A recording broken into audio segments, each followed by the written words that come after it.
Fala galera, tô de volta para falar sobre um clássico muito especial. São quase 11 décadas de história, muita rivalidade, disputas e finais que chegaram ao ápice em 2014 e agora repetem o feito. Real e Atlético decidem no dia 28 de maio a Champions League. Na primeira decisão europeia entre ambos deu Real, mas agora o Atlético está mais calejado e não quer deixar o orelhudo escapar. Fato é que o confronto em Milão promete esquentar muito mais do que a região ibérica da Europa, o estádio San Siro e os bares de Madrid. Por conta disso, o capítulo de hoje é sobre o Derby de Madrid, entre Atlético e Real.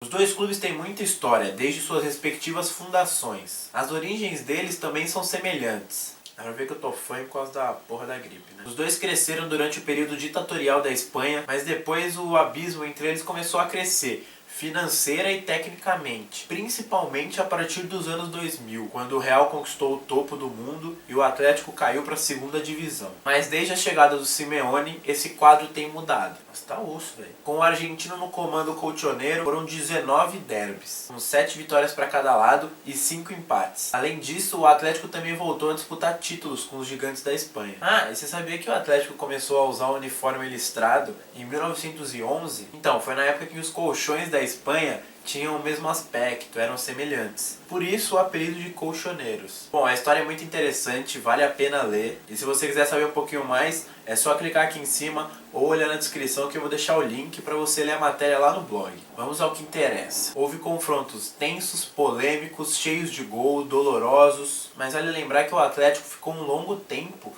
sem conseguir disputar títulos. Amargou rebaixamento. E vocês vão perceber isso nesses 5 jogos que eu separei. 2 ainda na década de 50 e 3 nos últimos 3 anos. Para começar, o primeiro encontro europeu entre Real e Atlético não foi na decisão de 2014. Ele aconteceu na temporada de 58-59, válido pela semifinal da Champions League. E naquele ano não havia essa história de gol fora de casa. Então o Real Madrid, que venceu a primeira por 2-1, perdeu a segunda por 1-0, teve que jogar um jogo de desempate, que foi realizado no dia 13 de maio de 1959.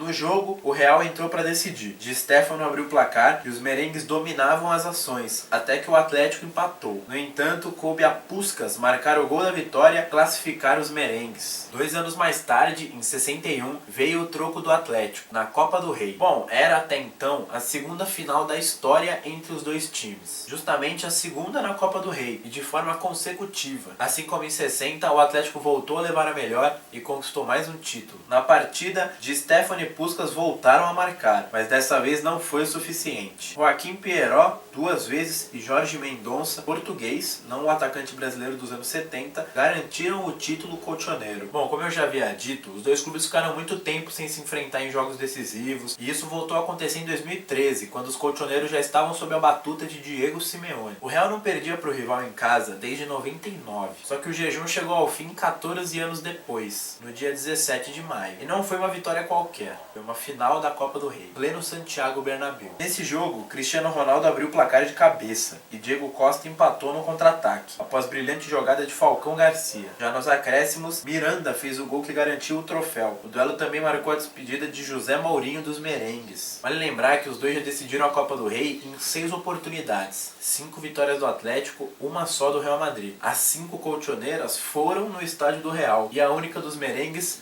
foi no Vicente Calderón. Em 2000, 2003, 2008 e 2013, a Liga dos Campeões foi decidida por clubes do mesmo país, mas o capítulo de 2014 reservava um ingrediente extra: equipes da mesma cidade. De um lado, o Real Madrid em sua 13ª decisão de Champions, buscando o 10º título. De outro, o Atlético, pela segunda vez na final, buscando um título inédito. O duelo foi no Estádio da Luz, em Portugal, e quem começou melhor foi o Atlético, abrindo o placar aos 36 da etapa inicial com o zagueiro Godin. Depois o Real pressionou, mas pressionou muito, até conseguir empatar aos 48 do segundo tempo com Sérgio Ramos. Com o resultado, a decisão foi para a prorrogação. Nela, o Real sobrou e o Atlético não conseguiu segurar. Com gols de Bale, Marcelo e Cristiano Ronaldo, os merengues foram campeões. Bom, em 2014 o Atlético teve seu sonho adiado, mas ele pode ser concretizado no próximo dia 28 de maio. Só um adendo, praticamente todas as partidas que eu citei hoje aconteceram no mês de maio. Maio é o mês do Real e Atlético. Recapitulando, o Atlético voltou à decisão europeia pela segunda vez em 3 anos, novamente contra o maior rival. Dessa vez, o título nacional não veio, mas a equipe se superou na Liga dos Campeões. Líder do grupo C, com 4 vitórias, 1 empate e apenas uma derrota, os colchoneiros terminaram a fase de grupos com a melhor defesa. Na sequência, o clube passou por PSV nos pênaltis, voltou a eliminar o Barcelona e ainda desbancou o poderoso Bayern de Munique na Alemanha. Agora, mais cascudo, a equipe volta à final. Já o Real Madrid teve uma vida um pouco mais fácil nessa edição. No grupo A, ele sobrou. Com 5 vitórias e 1 empate, os merengues passaram na primeira colocação e encararam o Roma nas oitavas. Depois de 2 vitórias, foi a vez de passar por Wolfsburg e Manchester City antes de chegar em mais uma decisão.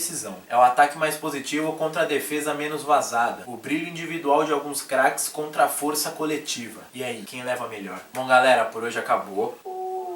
No último domingo eu falei sobre o clássico inglês entre City e United, o derby de Manchester. Já na quarta falei sobre a suposta maldição da Arena Corinthians, onde o Timão não consegue se dar bem na disputa de mata-mata. Para assistir os outros vídeos e continuar seguindo a série Clássicos pelo Mundo, é só acessar o canal. Não se esqueçam de divulgar nas redes sociais, deixar seu like aqui embaixo, que isso é muito importante para mim. E semana que vem eu tô de volta.